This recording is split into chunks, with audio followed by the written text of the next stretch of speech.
Namurga kami dito sa bukid. Oh. Ayan ang napurga namin. Bebenta na rin namin dito. Diretso. Ilang kilo ba? Ilang kilo? 53 oh. 53 lang. 53. Maliit sa ako, ano? Okay na yan. 53. Nagluto ka ng biko, purga. Ayan, binigyan kaming dalawa. Ay, kabait. Kabait.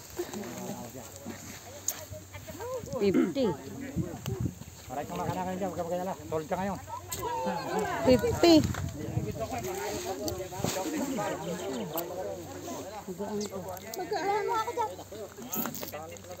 Magkano po kilo?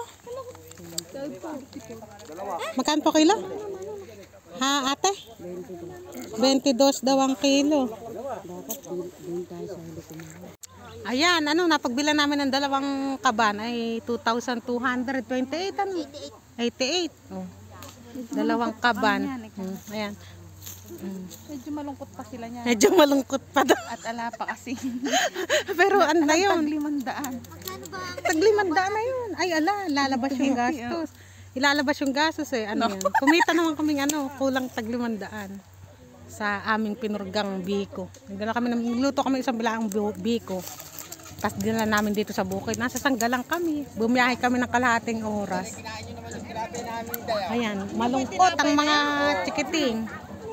Pero ano yan, kadalasan pag namurga ka talaga, isang kaban naman binibigay lang. Isang kaban. Eh sa amin, dalawa pa nga binigay. Kaya, ano malaking kita namin. Kaya sulit na sulit. Ayan, pauwi na kami. Pauwi na kami. Ano, wala na kaming gagawin dito sa bukid. Matatamlay yata yung mga kasama ko. Mga bubulong-bulong. Namurga kami ng biko. Tapos dito may mga merienda. May mga namurga rin ng tinapay. Yung kinain din ng mga tinapay. Dibote. Maraming namumurga dito. Mayroong mangga. May sitaw pa nga. May balot. Nagmerienda din kami ng tinapay at ano, dibote. E ngayon pauwi na kami.